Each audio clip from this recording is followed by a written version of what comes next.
Hi, everyone. Welcome to the Farmer Veteran Fellowship Fund Application Review and Business Planning webinar. We'll begin in just a couple more minutes.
Hi, everyone. Thanks for tuning in to the Fellowship webinar. We'll get started in just a couple more minutes.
Hi everyone, thanks for tuning in to the Farmer Veteran Coalition Fellowship Fund Application Review and Business Planning webinar.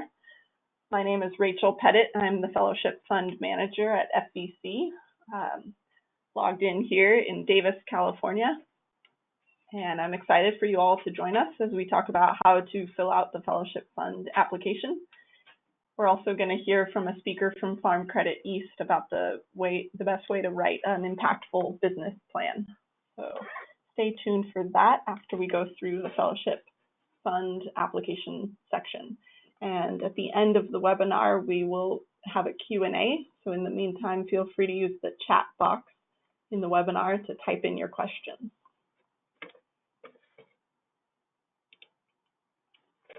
So Farmer Veteran Coalition's mission statement is mobilizing veterans to feed America. We assist veterans in finding viable careers and places to heal on America's farms. Some of you have probably been members with FVC for years, and others are brand new members, so thank you for joining. As you know, membership is free, and so are all of the services that we offer. You can contact our office for support with business planning, financial literacy, marketing through our Homegrown by Heroes label, to attend workshops and follow up about our apprenticeship program. You can always reach our office by emailing support@farmvetco.org or calling 530-756-1395. The Farmer Veteran Fellowship Fund started in 2011, and since then we've awarded $1.9 million to more than 500 farmer veterans across the nation. That money was used to purchase pieces of equipment that make a critical difference in the launch of farm businesses. And we'll hear more about what some of those purchases are later in the webinar. Let's go over some of the eligibility requirements for the fellowship program. You must have served in the U.S. Armed Forces, currently be on active duty or serving in the Military Reserve or National Guard. You have to be a veteran member of FVC. If you haven't yet joined FVC, you can visit our website at www.farmvetco.org and click the red join button at the top. We have 2 membership levels. One is for our support members and the other is for veteran members. So be sure that you click the veteran member form. The next requirement is to have an agricultural business in operation and submit a business plan. You also must be willing to fully participate in the fellowship program, which includes reporting your progress, capturing photos of the equipment purchased, and the possibility of mentoring an aspiring farmer veteran if needed. Lastly, you must have the desire to continue serving others and make a positive impact on the farmer veteran community. Here we have a photo of previous fellowship recipient Nate Looney in his greenhouse, and we helped Nate in the first couple of years of his operation.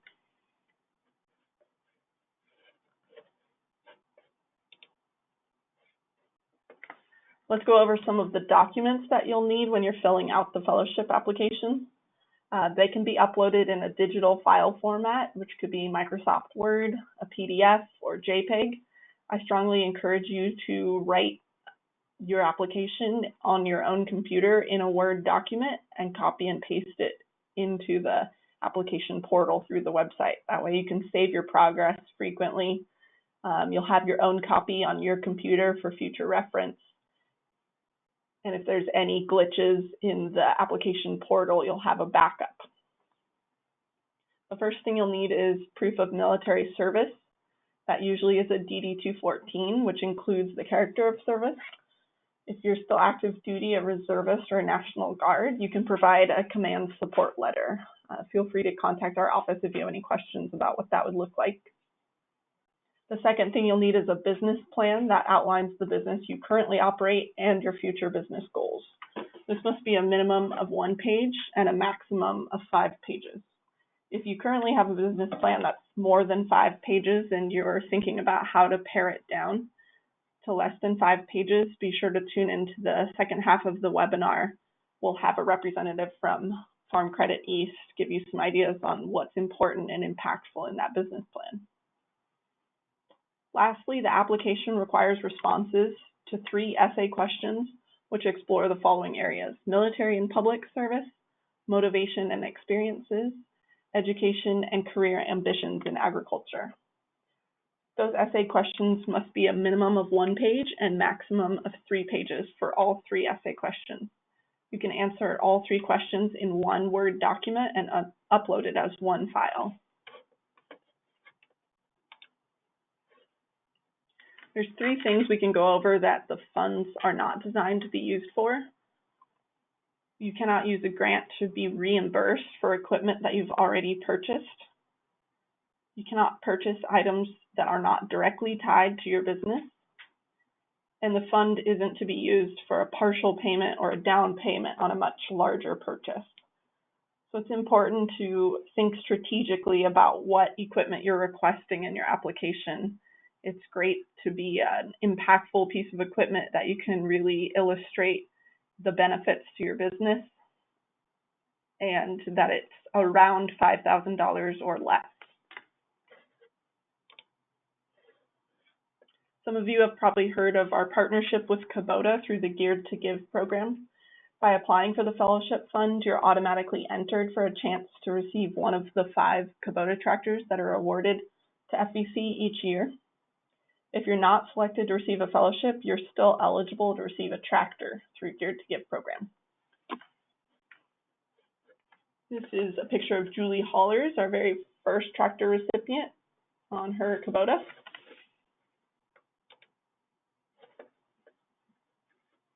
And before I turn it over to the farm credit representative, I want to let you know that if you have questions, please type them into the chat box. We're going to have a Q&A session at the end of the webinar. And if your question doesn't get answered during the webinar, feel free to email me directly. It's rachel@farmvetco.org. See my email on the screen. It's rachel@farmvetco.org. Now I'm going to turn it over to Chris Laughton. Chris is the Director of Knowledge Exchange at Farm Credit East, part of the National Farm Credit System. In his role there, he's responsible for their customer education and outreach programs. He conducts a number of trainings each year for their young, beginning, small, and veteran producers. Chris is going to speak with us about how to write an impactful business plan. Thanks, Chris. You're welcome. If you want to just transfer the screen to me, here we go. Let's see. Can you see my PowerPoint now? Yep, we got it. Okay, great. So first of all, I'd like to thank the Farmer Veteran Coalition for hosting and putting this webinar together. It's really appreciated. And for all the veterans that are listening on the line out there, I'd like to thank you for your service. To get into it, the business plan part of the requirement for the fellowship is a little bit intimidating to some people, but really a business plan doesn't have to be long or complicated. And if you just take the time and follow the steps, it's pretty straightforward to produce. And ultimately, if you spend the time and effort to do it, you'll end up with a document that can really be very useful for you and your enterprise. A lot of small farmers don't have business plans, but I think you'll find if you go through the exercise that it can be a very valuable tool in managing your business and in planning for profit. A good resource to create a business plan is a website called AgPlan. That's through the University of Minnesota Extension. You can see the URL right there, and a little bit later in the presentation, I'll show you that website live. So the AgPlan website, it provides templates and samples for producing agricultural business plans, and it can walk you through it step by step. So you don't have to use that resource, but it's a good resource that's out there that's available to you if you want to use it. So to get right into it, the first section of your business plan that you're going to want to write is your business description. So simply put, it's what do you plan to do? What do you want to produce? Whether you want to produce livestock products or crops or whatever. Excuse me. Where you plan to produce it, how you plan to produce it. Is your product that you're going to produce going to be produced in some sort of special way? Is it going to be organic? Is it going to be, if it's livestock, will it be grass-fed or free range, or some other value-added attribute to it? That could be an important part of your business plan. Or if not, if you plan to just produce a commodity product, that's fine too. There's no better or worse decision there, but it's something to think about and be mindful of. And finally, who is going to do it? Is this something you're going to do on your own, or you're going to hire people in addition to you to do it? Use service providers like custom contractors, that kind of thing. So the business description is basically a nutshell of what you plan to do and how. And when I talk about these sections don't need to be super long. As the previous presenter mentioned, they don't want to read binders of business plans. They want to have no more than 5 pages. So each one of these sections can be a page, more if it needs to be, but it could even be less than that, depending on your operation and how you want to describe it. The next section that you'll want to produce goes into your operations in more detail.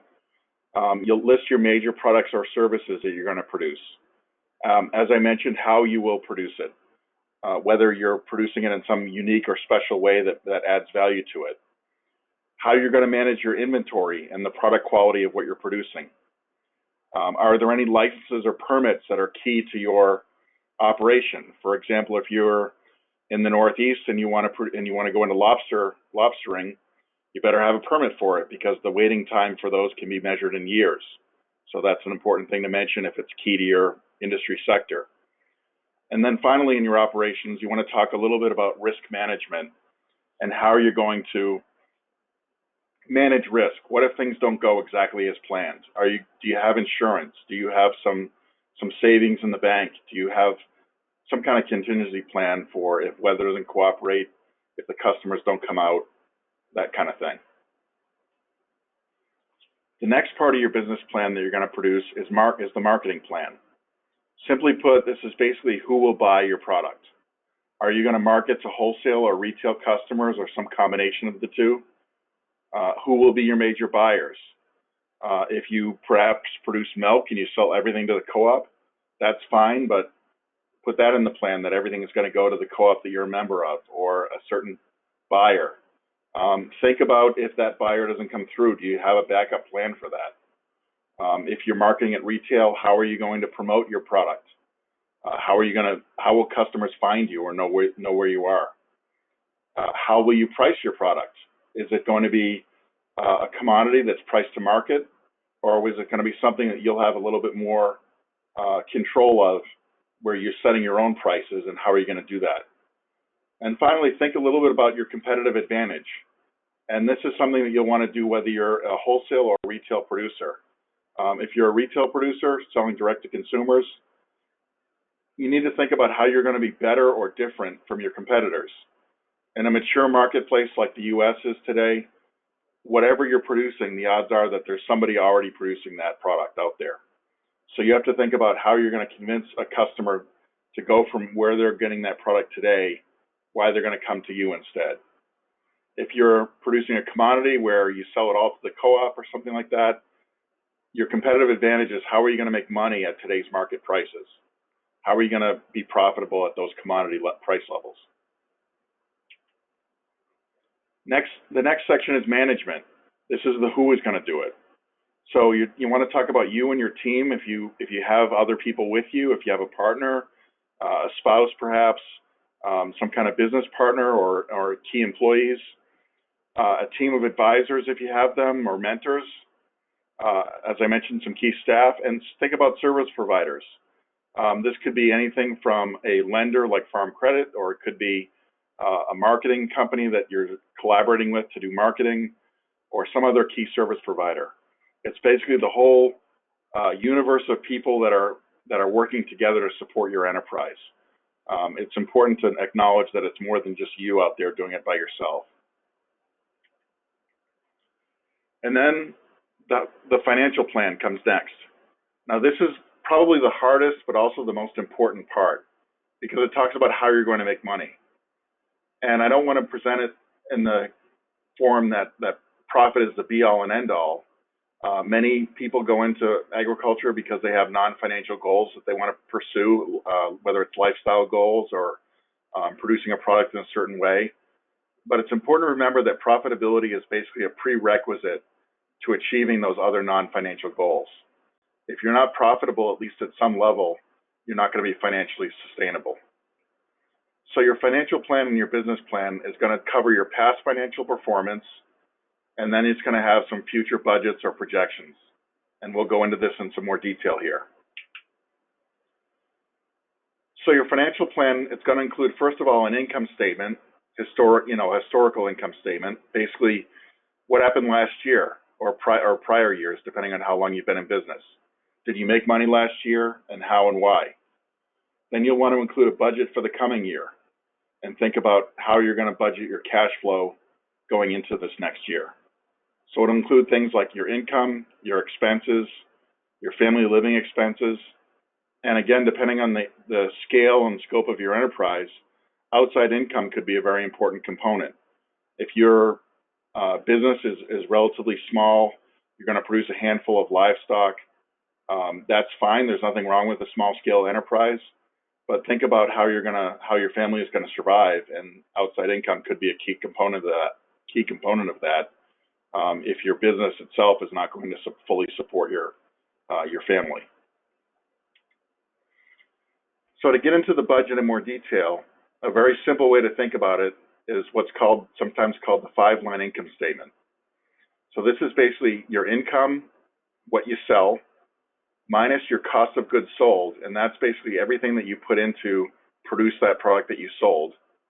So if we took the example of, say, a greenhouse that's selling potted flowers, your cost of goods sold would be your pots, your growing media, your cuttings, your greenhouse labor that went into potting that up, everything, watering it, fertilizer, everything that went into producing that product you're selling. So your sales less your cost of goods sold leaves you with what's called your gross margin. That's the money you have left to cover overhead and profit. So out of your gross margin, then you take your overhead expenses. These are your things, typically like your monthly expenses that don't change very much with the scale of your enterprise. Things like insurance, property tax perhaps, advertising, your owner draw, all those kind of monthly expenses utilities perhaps, all those things that don't vary a lot from month to month. And then what's left at the end of all that is your net profit of your enterprise. So we'll go into an example here. So this is kind of a blow up that just shows the first quarter of the year, but you'll want to do this for every month of the year for the coming year. So you can see on the top of January, for example, that we have that 5-line income statement. So we have our income, or the money coming in from what we sell, the cost of goods sold, and in your budget, you may want to itemize this by different category of item to help you budget it.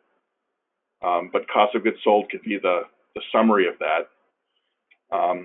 What's left after that is your gross margin. Then you'll subtract your overhead expenses, and the result is your net profit. And then at the bottom is a very important few lines here, which is basically your cash flow. So you'll have your starting cash at the beginning of the year, the change in cash for that month, whether cash came or left the business, and then what your ending cash position is for that month. And then that carries over and becomes the starting cash for the next month.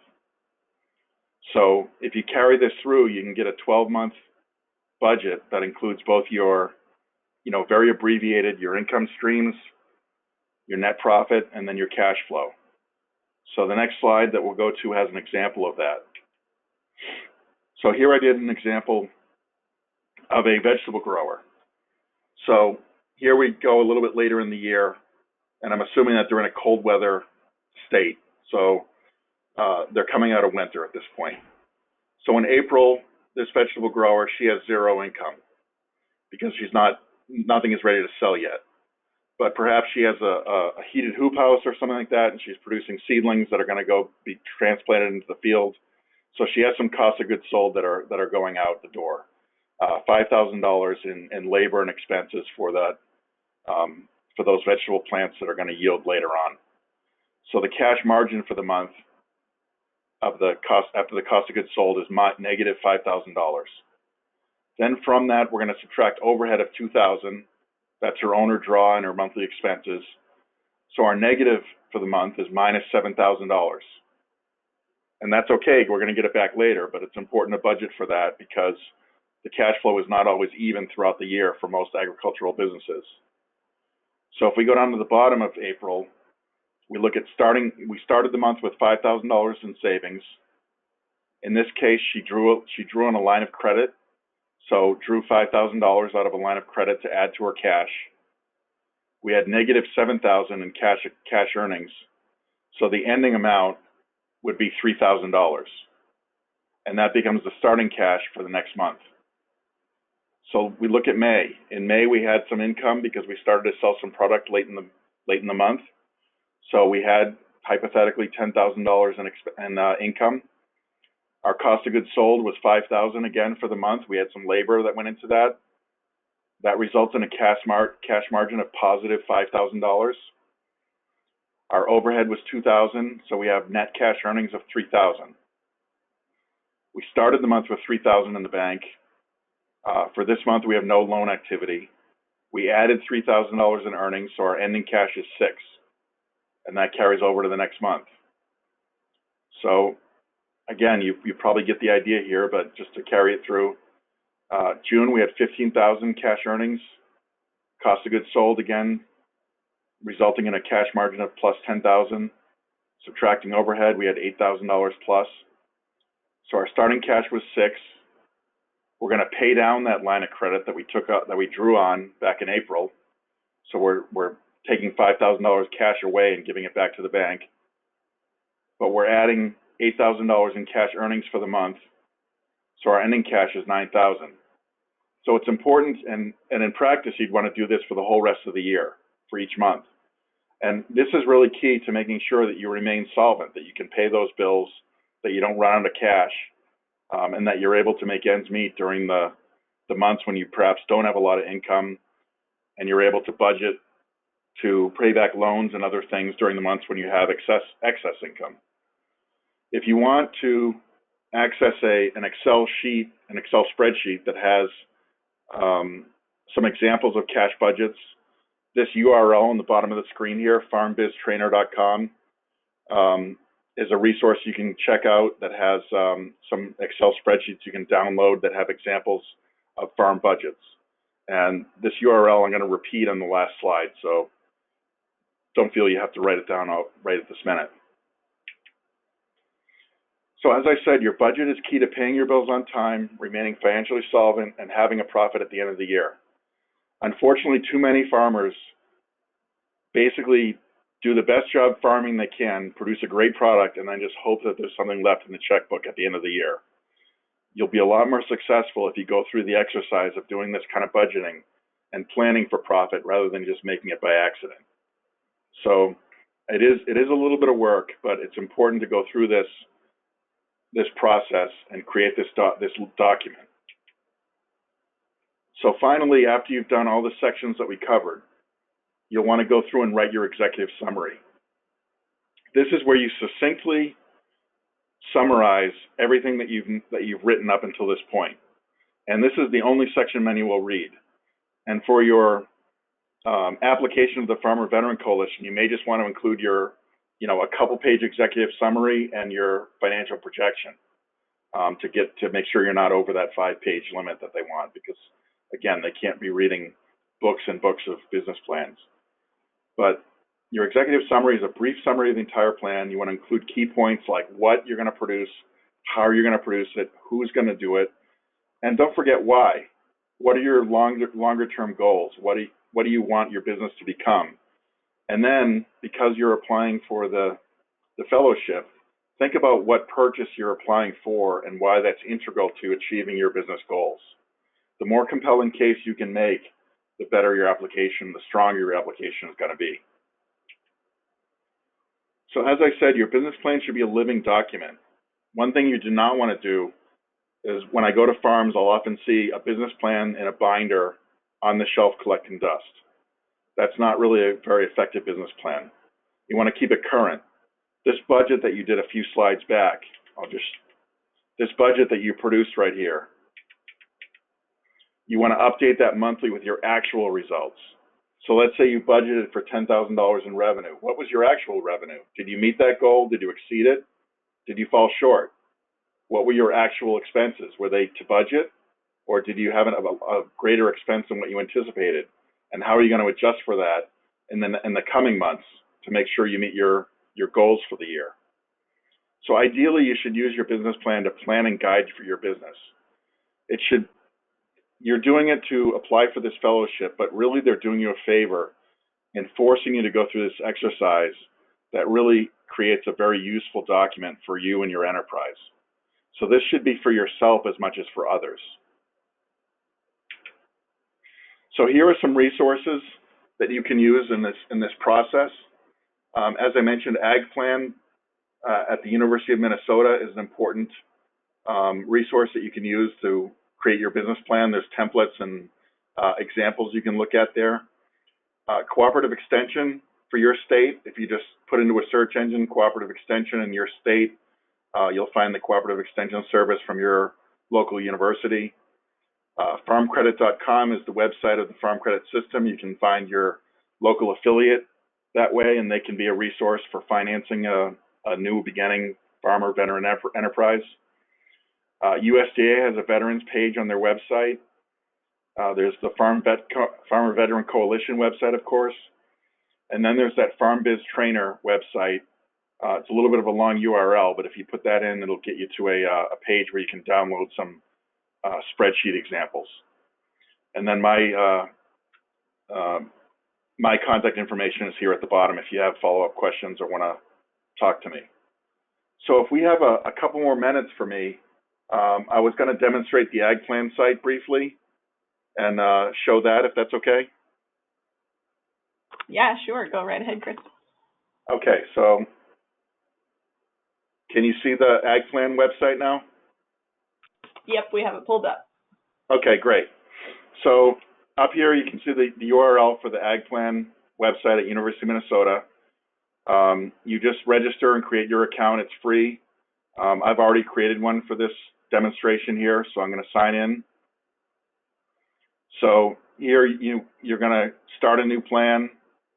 I've already started a test one, but call it whatever you want. And then I'm going to click here to view the plan. And this takes you to your basically your working document. So it gives you the different sections: cover page, executive summary. You can tab through these. A lot of these sections really can probably be skipped. There's a lot more detail you can go into than you really need to. But it gives you ideas of things that you might want to think about when you're doing your business plan. Description of your business, location, key facilities, as I said, your operations, marketing, and that could be perhaps not so important. If you're going to grow grain and ship everything to the local elevator, then your marketing's done perhaps. But if you're going to be going to retail markets, then you want to put some effort into this, because you're going to have to convince individual customers to buy your products. Management and organization, that's where you talk a little bit about yourself. And then, of course, your financial plans are where you're going to want to do those. Your income statement from prior years, and then your budgets for future years. Here is the one-page planning suite that I showed you the URL for before. If you scroll down, it gives you some cash flow plans. So here we can download a vegetable spreadsheet.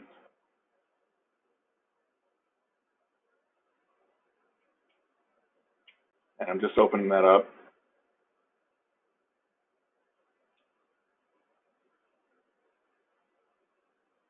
So I'll drag it over. So this gives you an Excel spreadsheet, and you can see that this is for an example of a small vegetable grower.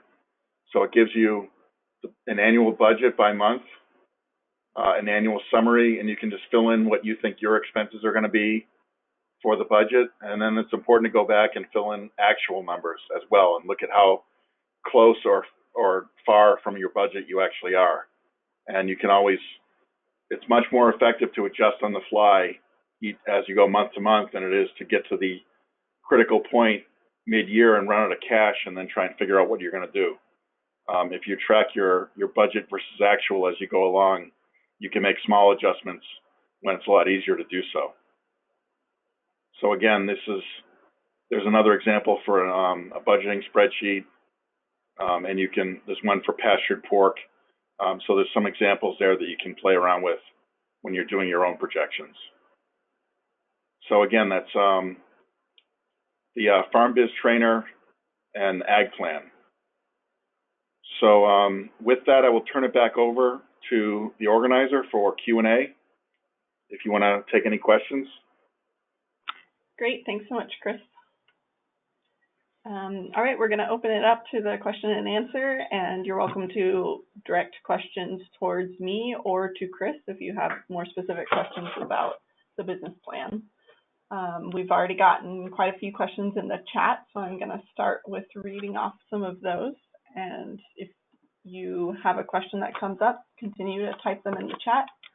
As I mentioned, if we don't get to your question today on the webinar, you can email it directly to me.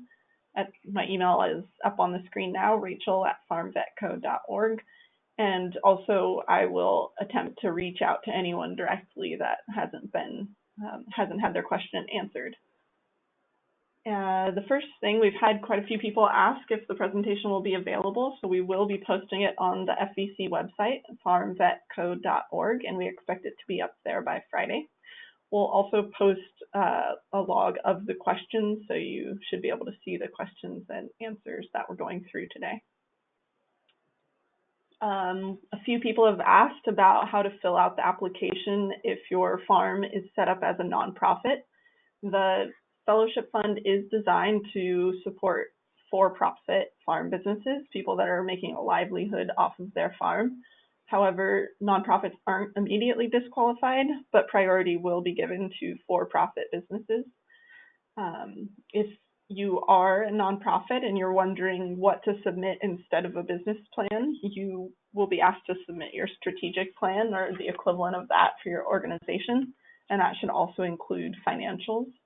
If you're requesting a piece of equipment for a nonprofit, you will follow the same instructions on the application about how this piece of equipment will further your mission as an organization.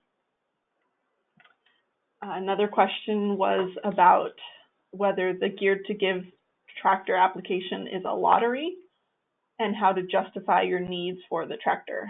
So the Geared to Give program is our partnership with Kubota, and Kubota has a set of panelists that review applications, so they're making decisions on who's receiving the 5 tractors per year.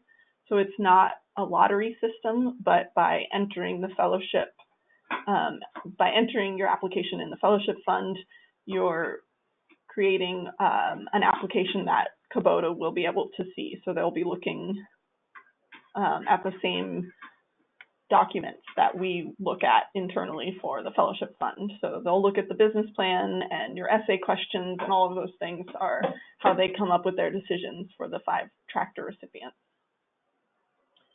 Another person asks, you're offering $1,000 to $5,000 in grant money. When stating what equipment we want, should we be aiming high by asking for equipment at the top end of that price range? It is true the fellowship is a maximum of $5,000, and oftentimes awards are less than that. It could be anywhere between $1,000 and $5,000. What's most important is that you're asking for the most impactful piece of equipment within that price range, so that you can really demonstrate how that piece of equipment will make a big difference on your farm, whether that's gaining efficiency by reducing labor or safety, opening up a new revenue stream. However that looks, you really want to demonstrate that that's the right piece of equipment for where you're at with your business. Also, you're welcome to list with bullet points or numbers several pieces of equipment that you're requesting. You won't be granted all of them, but you list them in order of priority. as long as all pieces of equipment are within that $1,000 to $5,000 range. For example, if you need irrigation equipment and that's your highest priority need, on that part of the application, you can list irrigation equipment and the cost. If you have a secondary need for building supplies for cold storage, you can list that under a second bullet point and the cost for that. Another question is, can the funds be used for livestock or breeding stock? The answer is yes. We have bought many animals through the fellowship fund. It's always a great purchase because it's great to look back after in a few years from now and see how a herd has grown from an original pregnant heifer or whatever we were able to purchase. So livestock is definitely a good request to make. Another person asked, can we submit letters of recommendation? That is something that we allowed in previous years, but that's no longer needed for the application. So you really just need those 3 supplementary documents, your business plan, the essay questions, and proof of service. So on the application, you'll only have a spot to submit those 3 documents. We don't need any extra documents beyond that. One thing I wanted to mention, Rachel, if that's okay, is this business plan that people are creating as part of the application will have use beyond just this application. Not only can they use it to help guide them in their business endeavors, but if they ever go to seek other awards or grants or financing from a lender, that's going to be a really key document to have going in, for the future. Yeah, that's a great point. The reason we have this business plan requirement is just as much to support your business as to make decisions about awards. It really is so that you'll have this document to look back on. And we've had members apply for the fellowship in 2011 and then reapply now in 2019. So they've been able to modify their business plan year after year as their business has changed and grown. So we have another question. Is there a limit on experience, whether you need to be a beginning farmer or if it's okay to have multiple years of experience? There's definitely no limit. We have people, first generation farmers, their very first season, and we have 5th generation farmers who have also spent most of their lives growing up on a farm and farming for themselves.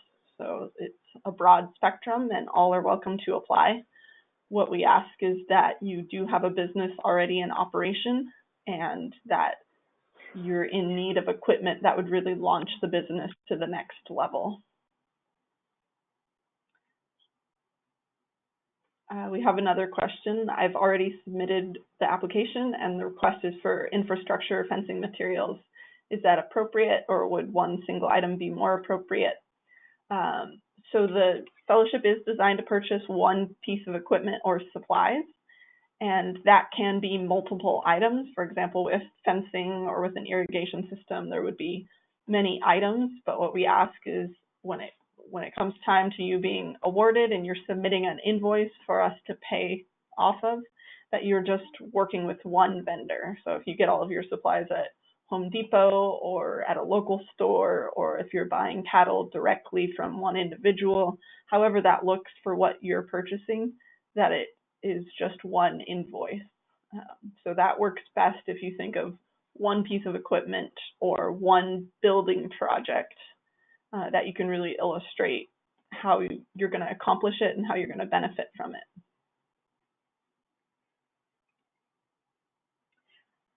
We have a question about the essays, a total or the page limit between 1 and 3 pages. So there will be 3 essay questions, and you can answer all 3 questions with just 1 page if you just want to do a few sentences for each question, or you can take up to a page for each with a maximum of 3 pages for the 3 questions. You won't be judged on grammar or spelling. It's really just about content.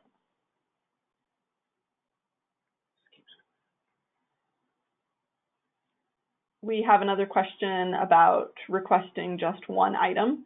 So as I said, the fellowship really is designed to purchase one item or supplies for one project. This question is asking about a breeding trio of hogs. You're welcome to purchase multiple animals, but that would just be from one vendor. Also for cold storage, say if you're building it yourself and you need all of the supplies, there are occasions where we can accept multiple invoices, maybe up to 2. So if you got all of your supplies at Home Depot and then you needed a CoolBot directly from CoolBot, that would be 2 invoices for the one project, and that would be okay. But really just not having a long list of multiple low dollar amount items.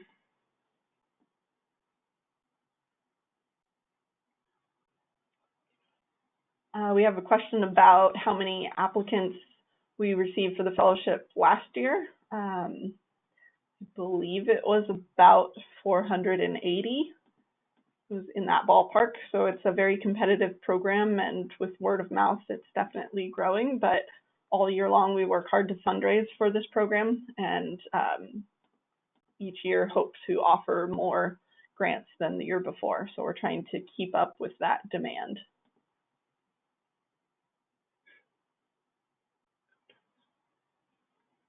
Another question says, you mentioned saving our progress in Word as we fill out the application. Can we return to the application if we are partially finished but not completed? You can't save your progress in the application portal, which will be made really clear when you open the application. You'll see you start filling it out, and there's a cover page that has all of the requirements, and then it's just a fill out form with the 3 spots for you to upload your supplemental documents, like your business plan and essay questions. So you should be able to just fill it right out in that portal. But if you want to copy the fields into a Word document and type there so that you can save and take your time and get back to it, that's what I would recommend doing. We have a question about the deadline. So the deadline, we'll go over this again later, but it is Friday, March 8th.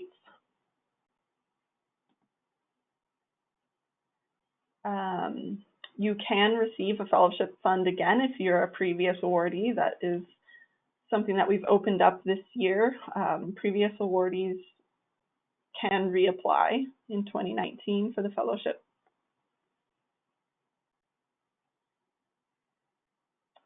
Okay, we'll just take a couple more questions. We have a question about modifying an already submitted application. Once you submit it, you'll get an email confirming that it's been submitted, and there is no way to modify that. But if you really do need to change something, please send me an email and I'll see if I can add to your application, or we'll work it out together. So please send me an email if that's the case for you. Another question is about the essay questions. They are listed on the fellowship page on FVC's website. So if you go to farmvetco.org and navigate to the fellowship tab, you'll see the 3 questions listed there. You can also open up the application just to look at it without starting to fill it out. That would be another way to get around not being able to save your progress. Is anyone is welcome to click the application link and go through and see what the questions are, and then you can return to it when you're really ready to fill it out. We have a question about beekeeping equipment. Would an extractor and a hive be appropriate, and could you use Dedant that works with the veteran discounts? We do often purchase from Dedant, and yes, an extractor and a hive or multiple hives is a great thing to request. We get a 10% discount, and that's just a good thing for everyone to know. Even if you're not purchasing through the fellowship fund, all FVC members are eligible for that 10% discount.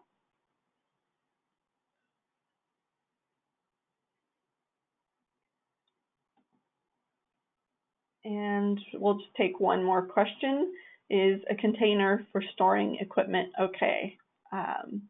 Yes, I think that maybe you're talking about a storage shed or something to keep equipment within, and that is an okay purchase.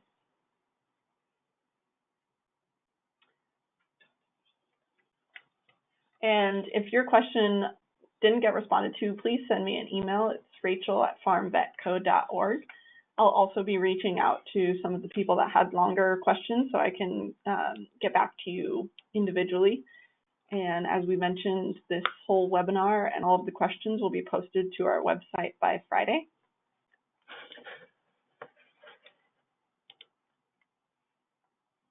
And just the last few items.